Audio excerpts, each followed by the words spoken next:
little bit more idiosyncratic than I would have wanted, but at least you'll learn about me at least, and my favorite passages, at least. I haven't read everything he wrote, but he's someone I've admired, and things I have read have been very impactful. So here's like an obituary that was, or it was a reflective that was written. It was published in the New Yorker shortly after he died. I don't know if we're going to read it together, but it's.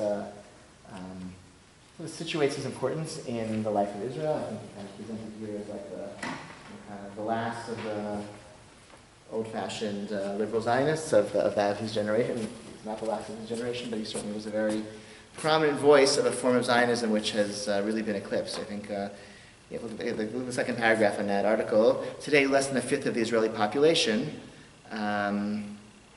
has traces of labor Zionism in its bones, and that's the kind of form of Zionism that Amos Oz kind of represented in his personal biography and in his writing. So these were the people who literally built in the state of Israel and led it for the first decades of its existence through 3 wars and etc. But really, it's a fifth of Israel's population and is very much marginalized politically. So. He's somebody who sort of comes from that segment of society that built and led the state, but is quite marginalized politically, and that was, his. He was very much sort of a political dissident in his later years. In fact, I had forgotten this. Several years before he died, he stopped appearing at any official government events. Like he wouldn't go to. Any, if the consulate or something was was going to organize some cultural attaché, sponsored book reading, whatever, he wouldn't attend any of those. He sort of severed his official relationship with any state institution, and but he was private about it. He didn't want to he didn't feel it was he didn't want to be public about that, but he sort of let it be known that. So that's why it was reported in the newspapers, after a period of years where he had sort of maintained this policy of. Obviously traveled all over the world and received prizes and did book readings and published books in dozens of languages and et cetera, but he wouldn't do anything with the government. He wouldn't even as perhaps one of the most famous Israelis in the world, he wouldn't do anything with the foreign ministry, et cetera. So maybe we'll look at I have a few. I think for some literary, and I want to. This is one of his. I think this is one of his last books, or his last book that was published in English, Judas. I thought it was a fantastic book, and I photocopied some passages. We'll look at it together. I'll tell you why I love the passages that I selected, and I think they speak to some themes that are also. Just before, anyone feel a familiarity with him? Have you read novels of his or nonfiction of his? And yeah. I don't remember what's called his story about his growing up. Tale of Love and Darkness. Yes, correct. Okay, that's one of my favorite books. Yeah. I would have brought it here and maybe give more excerpts because I lent it to somebody and it didn't get back to me, so I don't have a copy on hand. That's one of my favorite books ever, and I'm glad you read it. I think it's terrific. Anyone else? Any other? Have you read anything of his? Just clips. Clips. Okay. Anyone else? They were always on the bookshelf. Okay, so it's worth taking them off the bookshelf, in my opinion. I think it's rewarding, and and it's they're good. I think the English, they're accessible to read in English. You don't have to read them in Hebrew. I think the list of fiction is 1, 2, 3, 4, 5, 6, 15 fiction books and another half a dozen, 10 nonfiction. Right. So, okay. So this book, this is chapter. I gave you beginning of chapter 2. Talks about this young man and his sort of a winter in his life, Shmuel. Okay, 3 weeks before he ordained his marriage, Shmuel finally abandoned his master's thesis, Jewish Views of Jesus, a project he embarked on with immense enthusiasm, galvanized by the daring insight that he had flashed into his mind when he chose the topic. But once he began to check details and explore sources, he soon discovered that there was nothing novel about his brilliant idea, which had appeared in print before he was born in the early 30s, in a footnote to a short article by his eminent teacher, Professor Gustav Yom Tov Eisenschlash. Okay, it's a little bit of a funny, this takes place in 1950 something, okay, in Jerusalem, okay, so Jerusalem of the 50s. The Socialist Renewal Group also underwent a crisis. The group met regularly every Wednesday evening at 8 o'clock in a soot-stained, low-ceilinged cafe in a back alley in the district known as Yigia Kapayim, Artisans, plumbers, electricians, painters, and printers met occasionally to play backgammon in his cafe, which to the members of the group made it seem a more or less proletarian location. The plasters and radio repairers, however, did not join the members of the group, though sometimes one of them asked a question or made a remark from a couple of tables away, or else one of the members of the group would fearlessly approach the backgammon player's table and ask a representative of the working class for a light. Okay? Also, it's a mocking, this kind of intellectual, okay? After a protracted argument, nearly all the participants in the group were reconciled to the revelations of the 20th Congress of the Communist Party of the Soviet Union regarding Stalin's reign of terror, but there was a resolute faction that demanded of the comrades that they reconsider not only their allegiance to Stalin, but also their attitude toward the very principles of the dictatorship of the proletariat as formulated by Lenin. A group of the comrades went so far as to use the ideas of the young Marx to challenge the ironclad teachings of the latter Marx. When Shmuel Ash attempted to contain the erosion, 4 of the 6 members of the group declared a split and announced that they were setting up a separate cell. Among the 4 who split off were the 2 girls in the group, without whom there was no longer any point. I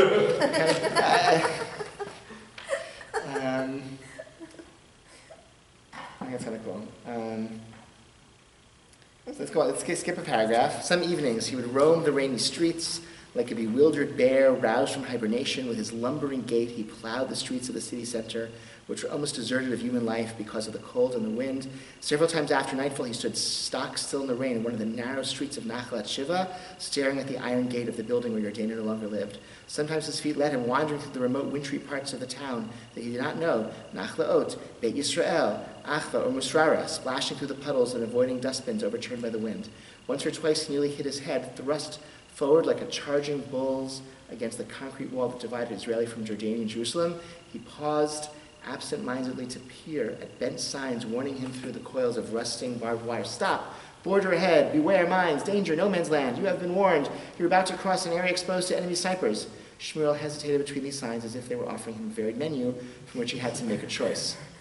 Most evenings he wandered like this in the rain, soaked to the bone, shivering with cold and despair, his unruly beard dripping until at last he crept wearily back to his bed and curled up in it until the next evening. He got tired easily, perhaps because of his enlarged heart. In the twilight, he heaved himself out of bed, put on his clothes and his coat that was still damp from the previous evening's excursion, and wandered again to the edge of town as far as Tapiot or Arnona.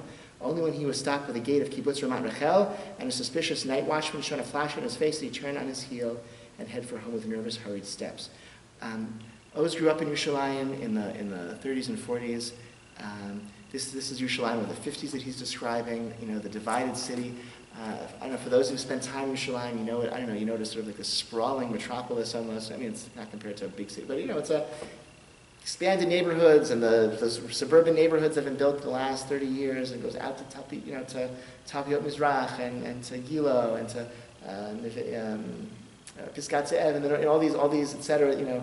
Remote, Aleph Beckett, all these big neighborhoods. Yerushalayim in the 50s was a small city, and even smaller by the partition, and he just does such a wonderful job in his writing of evoking that these neighborhoods are still there, of course, but now they're sort of somewhat different characteristic. And these neighborhoods used to be like you'd walk down the street and that would be the end of the city, or now the city continues much farther. Take a look at the next. Look at the next page. I gave you the beginning of chapter 4, which describes that Rabbi Elbaz Lane led down the slopes of Sharei Chesed toward the Valley of the Cross. You know usually where that is? That's today where Wolfson Towers is. Okay, Wolfson Towers is at the edge. The town where Norman Doris. By the Knesset, but Knesset's on the other side of the Valley of the Cross. This is on the eastern side of that valley. Okay. Doris and Norm Levitz live in Wolfson Towers. Okay, that's where they. Okay, that's right. That's okay. So anyway, but that was out there. Number 17 was the last house at the bottom of the lane, at the spot where, in those days, the neighborhood and the city ended, and the boulder-strewn fields that extended to the ruins of the Arab village of Sheikh Badr began. Immediately after the last house, the potholed roadway turned into a rocky path that slithered hesitantly toward the valley, veering this way and that as if he regretted continuing onto this wasteland and was attempting to turn back toward the inhabited regions. Okay. In the meantime, the rain had stopped. Above the western hills, there was a whisper of twilight, a gentle gleam, beguiling as a scent. In the distance, among the rocks on the opposite hillside, a small flock of sheep appeared, their shepherd wrapped in a dark cloak, sat upright between rain showers and the cloudy evening light, staring immobile from the desolate hillside toward these last houses on the western fringe of Jerusalem. So that today is like a big highway. There's like Knesset on the other side of that. Where that shepherd is, Sheikh Badr is where. That's basically like the Knesset building and B'nai Ha'uma to the north, and that whole ring of hills were Arab villages in the 30s and 40s, and they were empty and desolate in the 50s, and now they're all built up and developed, and the city continues into all of those areas. So I think a lot of his writing, he has in Tale of Love and Darkness, he describes a Shabbat morning walk from his neighborhood in near Zichron Moshe and Kerem Abraham, walking through the center of town, King George Street down, past Talbiya, which was an Arab neighborhood in the 40s, and Baka, which was an Arab village in the 40s, and eventually to Talpiot, where his uncle lived, and just Right, it's a, yeah, I mean, you can do that walk today, but it's a very different, it's like an hour and a half, whatever walk it is, but it's, those neighborhoods are still there, but very different, people living in them, and the whole nature of the city is different, but it's, I really, if you know Yerushalayim, if you've been in Yerushalayim, I think his writing is so evocative of an older Yerushalayim that doesn't exist anymore. I have, I'll show you later if you want, I purchased my last trip to Israel a map of Jerusalem that was published in these years. This is Tuf Shin Hey, which I think is 1945, right? So it's, yeah, so this is a map like before partition, showing the unified municipal boundaries, and also the plans for like the unbuilt ring roads and new neighborhoods that they had planned, which were not built in the way that this map plans. But it's really cool, so I'm pretty happy that I own this. But we can take a look at it later if you want. But like this is the Yerushalayim of these stories of Amos Oz.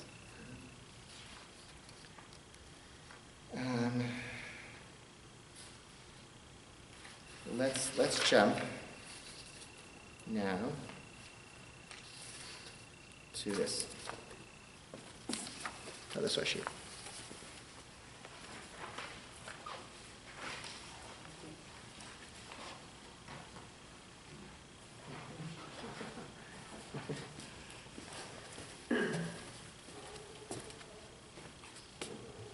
All right, this is now nonfiction. In the Land of Israel was a very impactful nonfiction collection that he wrote, published I think in the 80s where he just sort of traveled all over the country and met a lot of people from diverse backgrounds and tried to sort of offer perspective. So he writes, "This is the place to make my first shocking confession. Others will follow. I think that the nation state is a tool, an instrument that is necessary for a return to Zion, but I'm not enamored of this instrument. The idea of the nation state is in my eyes goyim nachas, a Gentile's delight. I would be more than happy to live in a world composed of dozens of civilizations, each developing in accordance with its own internal rhythm, all cross-pollinating one another without any one emerging as a nation-state. No flag, no emblem, no passport, no anthem, no nothing. Only spiritual civilizations tied somehow to their lands without the tools of statehood and without the instruments of war. But the Jewish people has already staged a long-running one-man show of that sort. The international audience sometimes applauded, sometimes threw stones, and occasionally slaughtered the actor. No one joined us. No one copied the model the Jews were forced to sustain for 2,000 years, the model of a civilization without the tools of statehood. For me, this drama ended with the murder of Europe's Jews by Hitler, but I'm forced to take it upon myself to play the game of nations with all the tools of statehood, even though it causes me to feel, as George Steiner put it, like an old man in a kindergarten. To play the game with an emblem and a flag and passport and an army and even war, provided that such war is an absolute existential necessity. I accept those rules of the game because existence without the tools of statehood is a matter of mortal danger. But I accept them only up to this point. To take pride in these tools of statehood, to worship these toys, to crow about them, no, not I. If we must maintain these tools, including the instruments of death, it must be not only with glee, but with wisdom as well. I would say with no glee at all, only with wisdom and with caution. Nationalism itself is, in my eyes, the curse of mankind." Look it up. Is this before or after his son was killed? His son wasn't killed. That's David Grossman. It's before his friend's son was killed. David Grossman, Amos Oz, David Grossman, and Alf Beit Yehoshua, three prominent Israeli public intellectuals and novelists, all with similar liberal Zionist political ideologies, all very close friends and colleagues, active politically since the 80s at least. David Grossman's son was killed in the Second Lebanon War. Amos Oz had a daughter named Fanya. I don't know if he had any other children. She's alive and writes and stuff. This is in the 80s, so it's, I don't think there'd been personal tragedy in his life, but sort of seeing the trajectory. I mean, he in the 60s, he was one of the very early ones in 1967 who said, even a necessary occupation is still a corrupting occupation to the occupied and to the occupier. And he was one of the, he and Leibovitz, were saying this in 67, when very few people were. And I think he saw the nationalist euphoria as something very alarming to him, even in those early years. This reminds me of a figure whom I've studied in the past and I speak about sometimes, Rabbi Aharon Tamaris, who was a Lithuanian rabbi and a pacifist, who wrote a whole book about this vision of a national identity, collective identity without statehood as being the purpose of Judaism. Like the Jews are to be this model for humankind of how we can live without war by relegating nations, which are this artificial tool to divide people from one another and to encourage them to hate one another and oppress one another. And we are this model for all mankind of how we can survive without a nation. I think it's a lot that this seems very, very similar, except that Rabbi Tamaris died in the 1930s, and for Amos Oz, that's just not tenable anymore.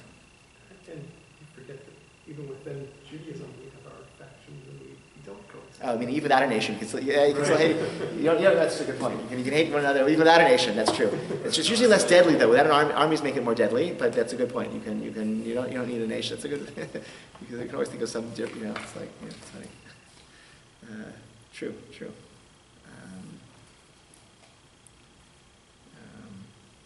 So yeah. So we had civilizations in the diaspora, right?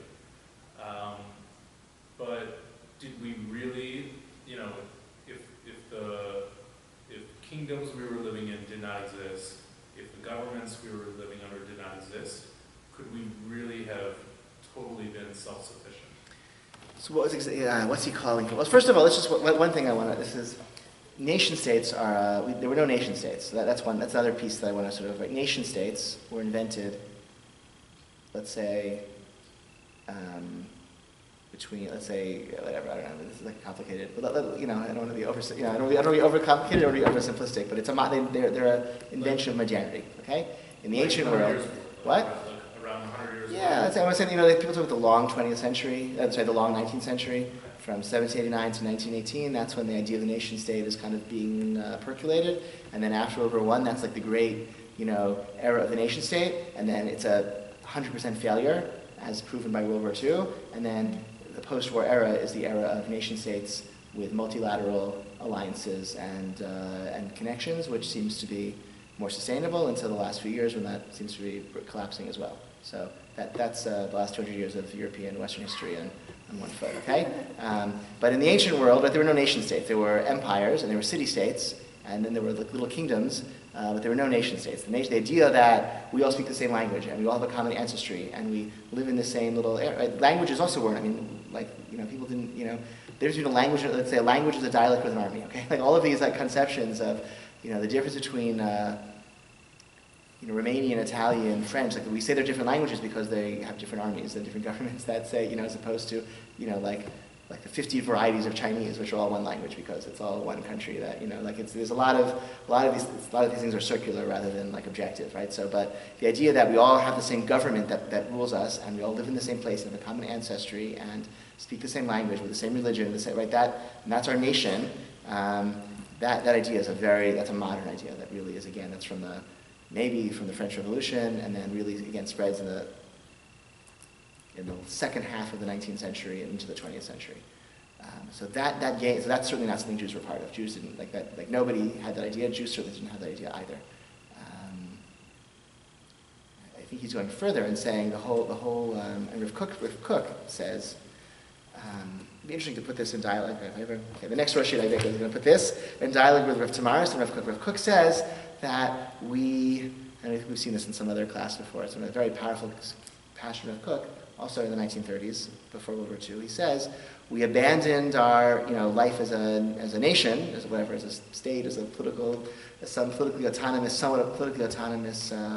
collective, under duress, but with a certain amount of happiness, because we realized that to maintain national independence in these dark ages requires being very wicked and shedding a lot of blood and playing that Machiavellian game of politics, and we didn't want that.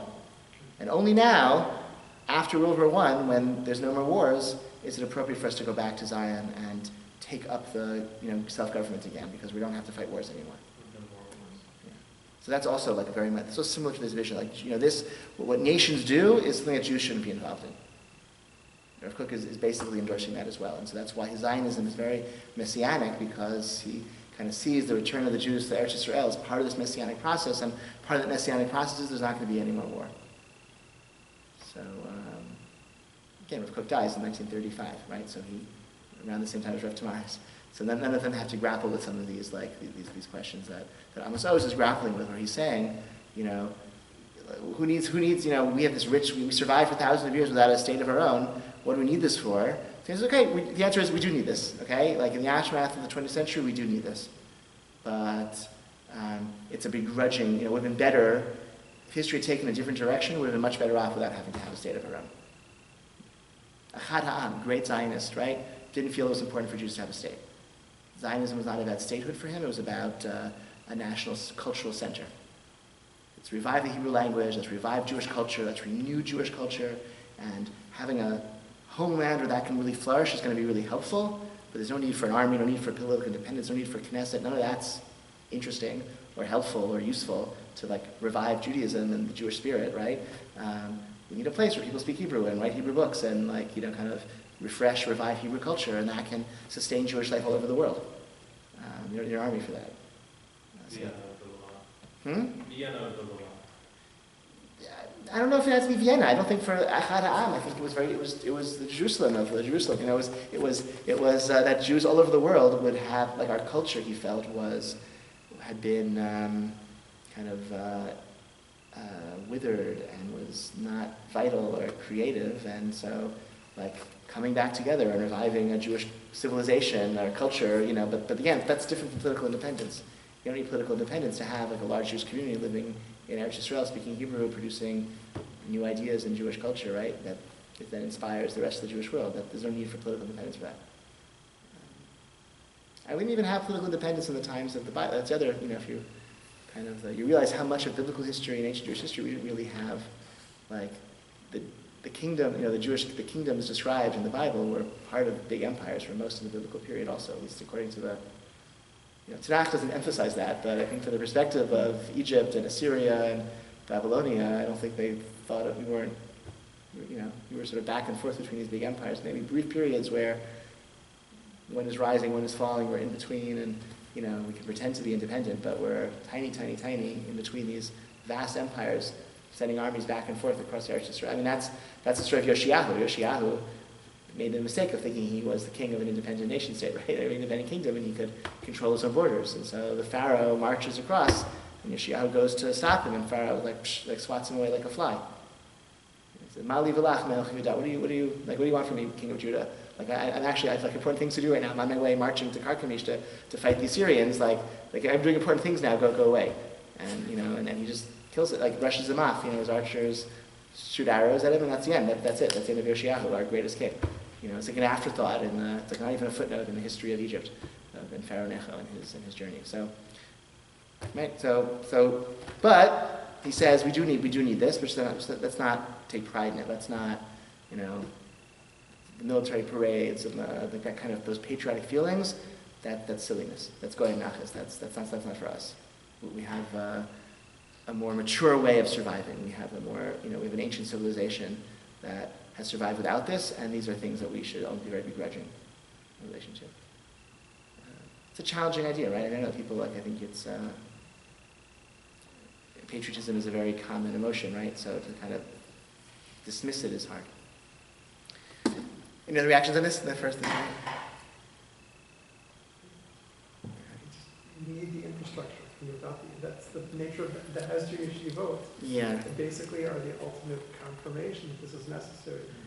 You want to be observant Jew, you want to live the life of Judaism, on the path of Judaism, but they acknowledge that without an infrastructure. Yeah. So that's the right. So maybe is it really so possible? How possible is it really without meaning a state? Is it also can be a tool not just for protecting life, but also for promoting culture and investing in culture and history, and can be a source of that kind of like states are tools of that.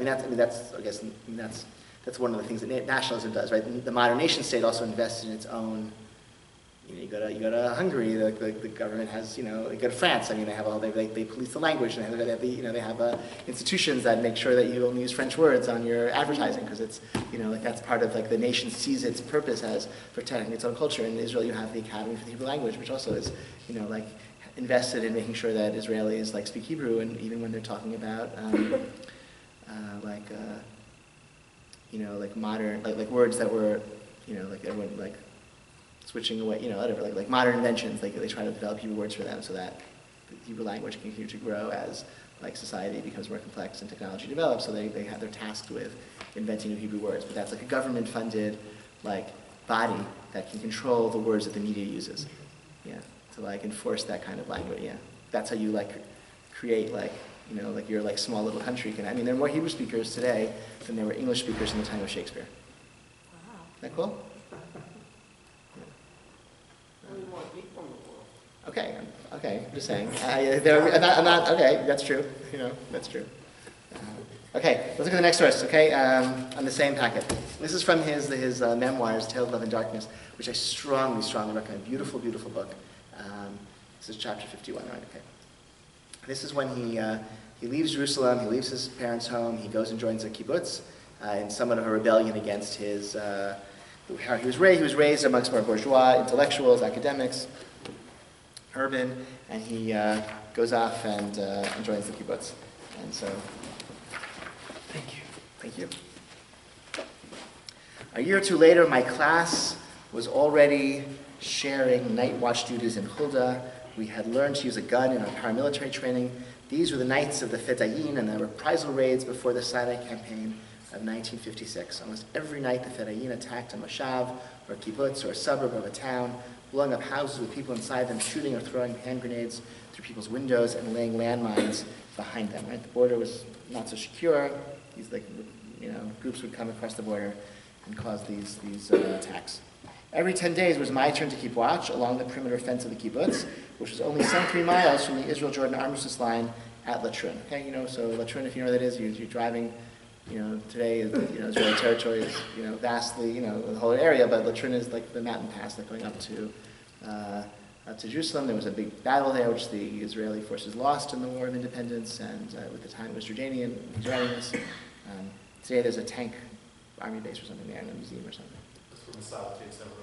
Oh, really? For their Yom HaZikaron ceremony, oh, they yeah? went on the Mossad program, and okay. they try to get everyone to go to the truth. So I did not go on a Mossad program, but I'm not surprised. I didn't either. I went to the wall, but okay.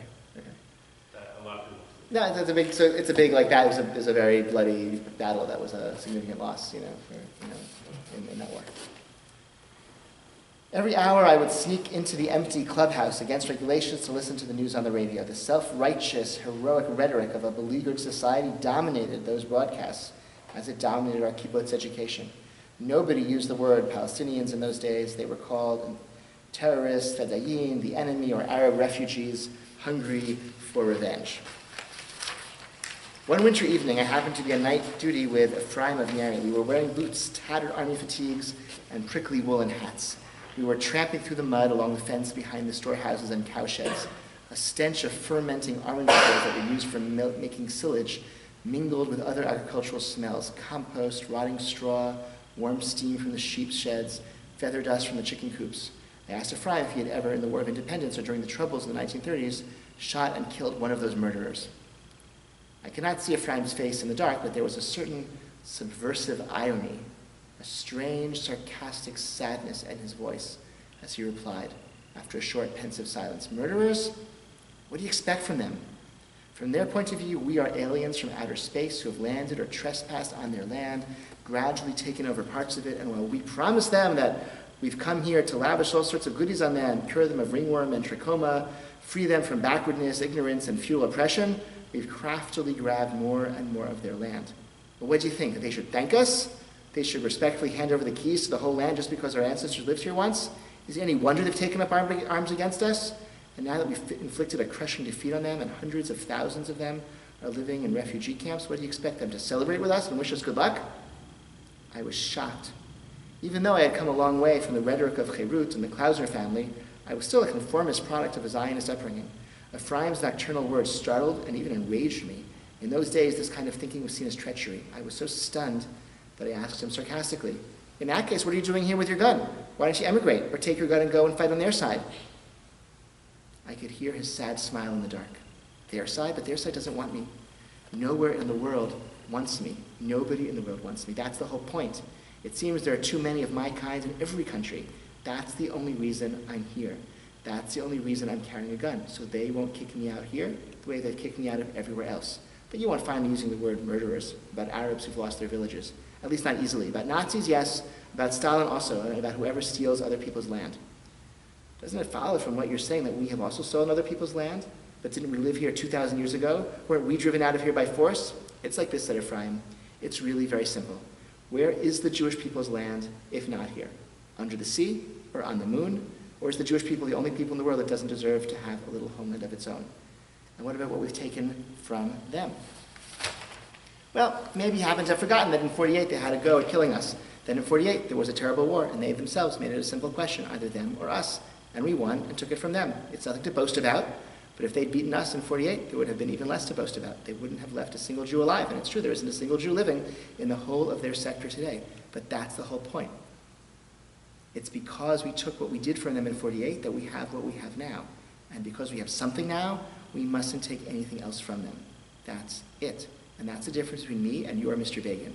If we take even more from them someday, now that we already have something, that will be a very big sin. And what if the Fedayeen turn up here now? If they do Ephraim's side, well, we'll just have to lie down in the mud and shoot, and we'll try our damnedest to shoot better and faster than them. But we won't shoot them because they're a nation of murderers, for the simple reason that we also have a right to a land of our own, not just them. And now, thanks to you, I'm going on like Ben Gurion. Now, if you excuse me, I'm going into the cowshed and have a quiet smoke, and you can keep a good lookout here while I'm gone. Keep a lookout for both of us. Reactions? This speaks to me very powerfully. This is, I think this is one of the pieces of writing that I find incredibly influential and, reflective of my own worldview, actually in a very deep way. Few things that I could say this is from his more literary work, but it reflects that analysis that we saw in that earlier source of, the tropes of nationalism is goyim nachas, not something for us to want or to boast about or to take pride in, but it's a necessity of survival. And so what we need to do to survive, we do, with reluctance, but we do effectively in order to survive, but nothing beyond that, beyond what we need to survive. So he would have accepted the Uganda plan. He just needed a place. He didn't care where. He would have accepted the Uganda plan. That's interesting. His character or Amos Oz. Okay, fine. Let's bracket that. Okay. Fine, fair point. He says, where is the Jewish people's land if not here? And the answer is, we just need a space. So there's a conversation. Right? Yeah, I agree there's a conversation. And I would say all of the responsible Zionist leaders accepted the Uganda plan. Herzl accepted the Uganda plan. The religious Zionists accepted the Uganda plan. Eliezer ben Yehuda, who was actually living in Jerusalem and had knew what conditions were like on the ground, he endorsed the Uganda plan. Everyone responsible accepted the Uganda plan. The problem with the Uganda plan was that it couldn't excite the masses of Jews all over Europe to get up and relocate, and to someplace foreign to build something new. It just wasn't in the way that going to Eretz Yisrael inspired the Jewish masses. That's my analysis. I'm sure people study this and they could say more. I think that's the problem with the Uganda plan. I mean, they were right? If there had been a Jewish state in Uganda in 1902, or 1901, okay, then history would have been very different in a very positive way if there had been a Jewish homeland, a place for Jews fleeing persecution and war to go to in Uganda. That would have been a very different history. And so they were right in terms of and those who insisted on going to Zion, they were wrong insofar as they were not able to create a homeland in time to save Europe's Jews. So, I don't know, right? I think the problem with Uganda was that to get up and relocate and go someplace, leave what you know behind, the teenagers who left everything and went away from home to build up Eretz Yisrael, they were not going to do that for Uganda. And they did that they were really the rebels in the Zionist movement. Aliyah was not, this is, Max Nordau, who was Herzl's deputy, gave a speech at the first Zionist Congress, and he said, Aliyah is a silly idea because we can never, we're not going to sneak into Eretz Yisrael without people noticing. So what are we trying to do? The way for this movement to succeed is we need to convince the great powers to establish Jewish homeland in Palestine. That's the only solution. But trying to a few hundred people, a few dozen people, a few thousand people, what's that going to accomplish? And he said, even if we're wildly successful, 5,000, 10,000 Jews a year go on Aliyah, it'll still take 150 years to get Jews out of Europe, but we don't have 150 years. So he was right about it. Nordau was right. On the other hand, those younger Jews, the second Aliyah, the socialists, the more messianically inspired Jews who actually went in the early 20th century, they built kibbutzim and moshavim, and they built up and they created the conditions that made everything else that came later possible. So that kind of utopian, not so rational, a little bit crazy, that was kind of necessary, I think, for the movement to succeed. But all the adults were like, yeah, Uganda's great, let's do it. The other answer about Uganda is that the Uganda plan succeeded, just not in Uganda. It succeeded in America. America is Uganda. For the years that the Uganda plan was being debated by the Zionist movement was, let's say, I think 1898 to 1902. I'm making those numbers up, but it's a few years around the turn of the century when it was officially on the table and being debated by the Zionist movement. During those years, how many Jews made Aliyah? I don't know, 5,000, 10,000, I don't know. How many Jews came to America in those years? 2 million, right? I don't know, right? In those 4 years, 500,000, let's say. And they built Jewish schools and theaters and hospitals and self-help organizations. They organized politically and from labor unions, and So Uganda, that was the Uganda plan, right? Let's go someplace else to get out of Europe because it's not tenable to stay in Europe anymore. Let's go someplace else where we can have the conditions to build the foundations for a flourishing Jewish life. And, hundreds of thousands of Jews made that choice. They did it here. And if it wasn't for the immigration restrictions in 1924, this would have been a solution to Europe's Jewish problem. If that immigration hadn't been stopped artificially by Congress, right? Millions more would have come here if the same immigration rates from 1900 to 1914 had continued from 1914 to 1938, right? The Jews would have gotten out of Europe too. Weren't there people living in Uganda? Like the Ugandans? Yeah. Yeah, there are also people living in Palestine. So, right? Yeah, wouldn't they have fought against us? Yeah, so the Palestinians also fought against us, so that would have been no different, right? There's more space in Uganda than there is. Yeah, probably. I don't know. People, there are people everywhere, and there's no empty country. You can't go, So you're right. I think It's still bigger. Uganda has Uganda in 1900 had lower population density than Palestine. I'm fairly confident. That much is, I think you're right. I don't think people considered. I don't think people back then thought that that was a barrier in either location. But back to the section here, I think is just a beautifully straightforward presentation of the challenge and paradox of Jewish survival in Israel, and also incredibly relevant with what was discussed in this last election cycle about annexation and this what according to this character would be the sin of taking more than you already have, not being grateful for the peace you have. I heard Amos Oz speak once, and he said the Israeli-Palestinian conflict is the conflict between it's a tragic conflict between right and right, not between right and wrong. Yeah. And when in a situation like that, I get you sort of recognize that what we had to do to survive came at someone else's expense, but we had to do it to survive. But then, what else? But then nothing else can be justified, though, at someone else's expense, Right. given that we already have what we need to survive. That's a more simple way of saying it, So, so you're right. You can have. I think both sides can have a maximalist claim based on justice and history and whatever to everything, but what do you need to survive? Like, what do you feel justified in taking at someone else's expense that's necessary for your very survival? And that's going to be something much more limited. Is Ephraim's voice Amos Oz's voice? I don't know the book. That's why that's the I think it becomes his voice. I think he's describing, at the time he was very resistant to it, and he's describing this dialogue. I think in time that came to be his position. And I think I gave you your chapter, another chapter from the most recent book. I gave you all of chapter 42, where you can see another, even more radical. This is fictional, okay, but this is an even more radical kind of stage. I always think I'm not going to have enough to fill the time, and now I'm running out of time. See, if what we've seen so far is we had to do what we had to do because our very survival was at stake. But anything more than that, right, is a sin. So this is still the liberal Zionist vision of, the two-state solution, and 48 was a just war, and all the bad things happened in 67.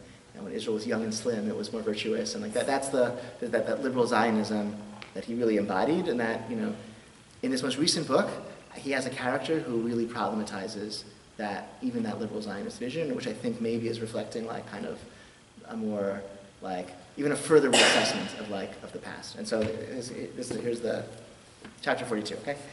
They called him a traitor, Wald said, because this is like an older man describing his daughter's father-in-law, okay? His machatana story. They called him a traitor, Wald said, because he fraternized with Arabs. He went to see them in Katzman, Sheikh Jarrah, Ramallah, Bethlehem, and Beit Jala. He often entertained them here in his home. All sorts of Arab journalists used to come here. Public figures, union leaders, teachers. They called him a traitor because in 47, even in 48, the height of the fighting in the War of Independence, he continued to argue that the decision to create a Jewish state was a tragic mistake. Yes, it would be better, he used to say, if instead of the crumbling British mandate, we had an international mandate or a temporary regime of American trusteeship. It was fairly certain, he said, that permission would be given for 100,000 Holocaust survivors from the DP camps scattered around Europe to come here. Even the Americans would support such a one-off immigration, and the Jewish presence would grow from 650,000 to 750,000. That would resolve the urgent distress of the displaced European Jews. After that, it would be best to call a halt. We should let the Arabs gradually absorb the fact of our presence here over 10 or 20 years. In the meantime, things might come down a little, on condition that we do not brandish the claim to a Jewish state. Arab opposition, Abravanel asserted, was mainly not directed against the existing Zionist enterprise, which consisted essentially of a handful of small towns and a few dozen villages along the coastal plain, but flowed from fear of the power buildup of the Jews and their far-reaching ambitions. In the course of long years of conversations with his Arab friends in Palestine and the neighboring countries, he had come to the conclusion that the Arabs were principally afraid of what they imagined as the superiority of the Jews in skills, technology, cunning, and motivation, which would eventually lead them to spread and take control of the entire Arab region. What they feared, Abravanel claimed, was not so much the tiny Zionist embryo, but the destructive giant contained within it. Some giant, Shmuel remarked softly. That's a joke. After all, compared to them, we are no more than a drop in the ocean. That's not how the Arabs see it, according to Abravanel. The Arabs do not believe for a moment in the Zionist rhetoric that a handful of Jews came here to find a tiny refuge from their persecutors in Europe. There was once a prime minister of Iraq, Hamdi al-Pachachi, who declared in 1947 that when the number of Jews in Palestine reached 1 million, no one in Palestine would be able to resist them. When their numbers reached 2 million, no one in the whole Middle East would resist them. And when it reached 3 or 4 million, the whole Muslim world would be powerless to withstand them. It was these fears, Shaltiel Abravanel said, fear of the new Crusaders, a superstitious belief in the satanic powers of the Jews, the Arab dread that the Jews would demolish the mosque and the Temple Mount and replace them with a Jewish temple and set up a Jewish empire from the Nile to the Euphrates. These were the source of the Arabs' fierce opposition to the gradually emerging reality of a Jewish entity existing from the coast to the foothills of the mountains. We still had the ability to soothe these Arab fears, Shaltiel Abravanel believed. We worked with patience, with goodwill, with tireless efforts to talk to the Arabs, by setting up joint trade unions, by opening up Jewish settlements to Arab residents, by opening our schools or our university to Arab students, and above all, by abandoning the pretentious idea of setting up a separate state for Jews with a Jewish army, Jewish rule, and attributes of sovereignty that would belong to the Jews and to the Jews alone. His thinking, Shmuel says, sadly has something attractive, even moving about it, but it's just too sweet-natured. I actually think that more than the Arabs feared the future power of the Jews, they were tempted by their present weakness. Shall I have a glass of tea now, maybe a few biscuits, and soon you've got to take your cough syrup and 2 pills. They called him a traitor, Wald repeated, ignoring the offer of tea, because the slim chance which opened up in the mid-30s of setting up a state for Jews here, albeit in a tiny section of the country, dazzled most of us, including myself.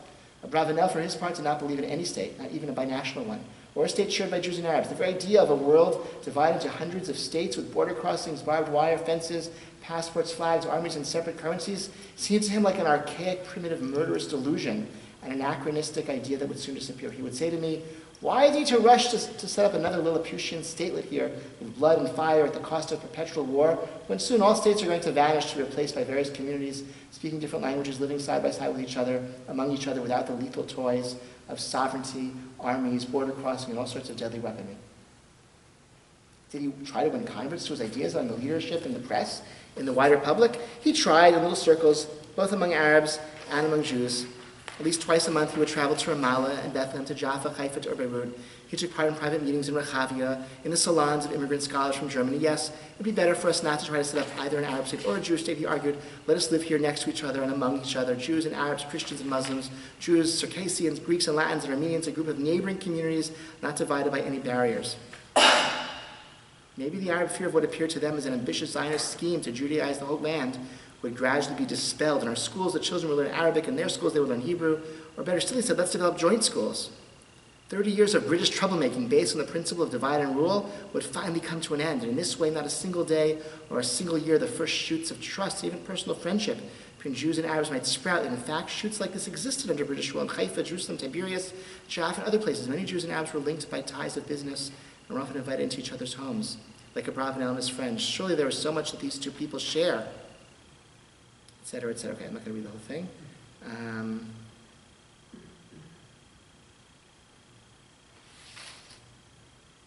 Skip to page 226, the bottom. Gershom Wald stopped for a moment, then shaking his head, he added, "No, in no way I did not believe in any of it, not for a minute.